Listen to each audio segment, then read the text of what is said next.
तो दोस्तों खुशामदीद आपका। एक बार फिर से हम स्टार्ट करते हैं करेक्शन ऑफ एरर को या एरर एंड सस्पेंस को। तो लास्ट जो हमने किया था वो एरर ऑफ ओमिशन किया था और उससे पहले हमने 7 टाइप ऑफ एरर्स देखे थे जो कि उन एरर्स में से थे जो ट्रायल बैलेंस पे इफ़ेक्ट नहीं करते। अब हम देखने जा रहे हैं कि एरर ऑफ कमीशन क्या काम करता है। एरर ऑफ कमीशन को जानने से पहले सबसे पहले हम ये चीज़ जानते हैं कि एक चीज़ होती है नेचर और एक चीज़ होती है टाइटल। नेचर मतलब ये कि मेल मेल है, फीमेल फीमेल है। फॉर एग्जांपल नेचर, अब मैं किसी लड़के को, किसी मेल को बुलाता हूँ साजिद के नाम से, तो ये नेचर भी सही है और टाइटल भी सही है क्योंकि साजिद जो नाम है वो लड़कों का होता है, तो नेचर भी मेल है और टाइटल भी मेल वाला ही है। अब मैं बुलाता हूँ साजिद को साजिदा के नाम से,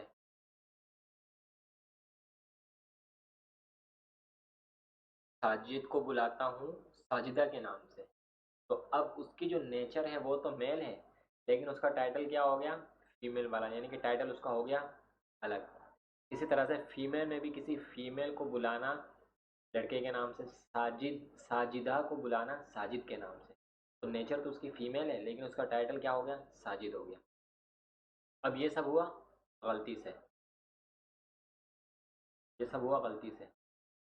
तो एरर ऑफ कमीशन में भी कुछ इसी तरह का होता है कि डेफिनेशन ये है, in this error the nature और of account is correct but the title of account is wrong.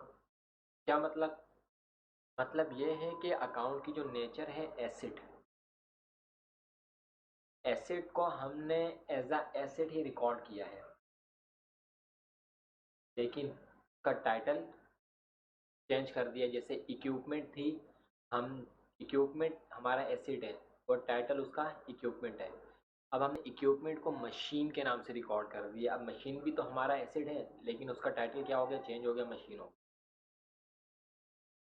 इसी तरह एक्सपेंस है, एक्सपेंस एक्स टाइटल है, अब एक्सपेंस में सैलरी एक्सपेंस भी आ जाते हैं, रेंट एक्सपेंस भी आ जाते हैं, एडवर्टाइजमेंट एक्सपेंस भी आ जाते हैं, अब ये इनके टाइटल हो गए।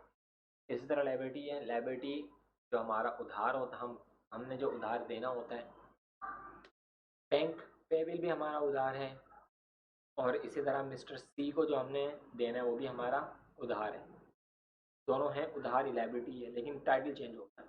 इसी तरह रेवेन्यू भी, कि रेवेन्यू हमारी इनकम होती है,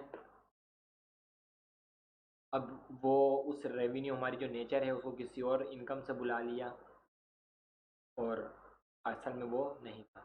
तो इस तरह से जो है नेचर तो सेम है, एसिड एसिड ही रहता है, लायबिलिटी लायबिलिटी रहती है, एक्सपेंस एक्सपेंस ही रहता है, रेवेन्यू रेवेन्यू ही रहता है, लेकिन उसको टाइटल जो होता है वो चेंज हो जाते हैं। अब एग्जाम्पल नंबर 1 में हम देखते हैं,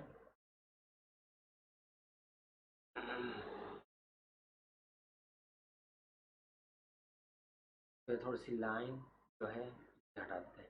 एग्जाम्पल नंबर 1 में अब ये क्या कहता है कि purchase equipment with $75,000 wrongly recorded as machinery. तो हम वापस चलते हैं अपनी एंट्रीज पर, जो हमारी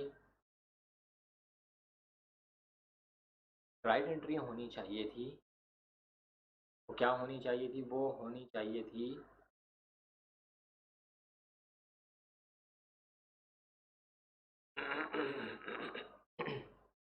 राइट एंट्री हमारी होनी चाहिए थी इक्विपमेंट इक्विपमेंट डेबिट 75,000 से और कैश क्रेडिट 75,000 से। ये तो थी हमारी राइट एंट्री, लेकिन अब हमने किया क्या, हमने किया क्या, wrongly recorded as machinery. Right entry तो हमारी थी ये, हमने रिकॉर्ड क्या की, रॉन्ग एंट्री हमने रिकॉर्ड क्या की, हमने रिकॉर्ड की मशीनरी 75,000 से डेबिट और कैश 75,000 से क्रेडिट। करनी हमें चाहिए थी ये, लेकिन हमने रिकॉर्ड क्या कर दी, ये। तो अब हमने करना है इसे सही, तो सही करने के लिए जो चीज़ सही है उसको सही ही रहने देंगे।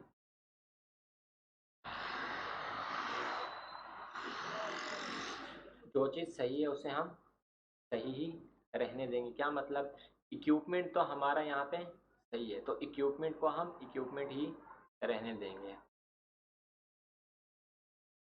इक्विपमेंट हो जाएगा 75,000 से डेबिट। अब हमने गलती क्या की, गलती हमने की है मशीनरी में। तो अकाउंटिंग में कभी भी रेजर नहीं होती। अगर एक चीज़ डेबिट हुई है तो आप उसे मिटाने के लिए, उसकी क्लोजिंग के लिए आप उसको क्रेडिट कर देते हैं।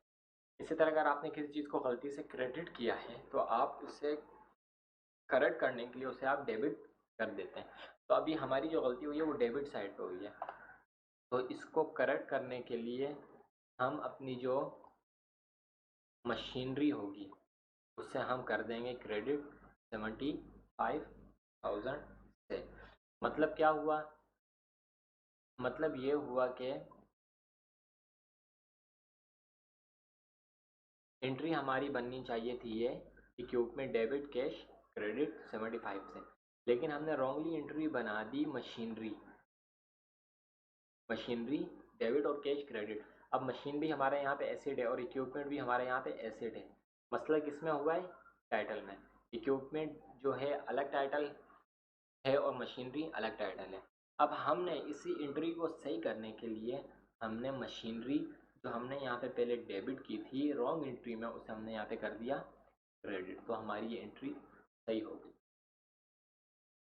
तो दोस्तों उम्मीद करता हूँ कि आपको समझ आई होगी। इसी तरह से आप सेकंड एग्जाम्पल और थर्ड एग्जाम्पल को भी देख लें। अगर इस सवाल से कोई सवाल हो तो आप कमेंट बॉक्स में ज़रूर पूछ सकते हैं। अपनी दुआ में याद रखिएगा। अल्लाह हाफ़िज़।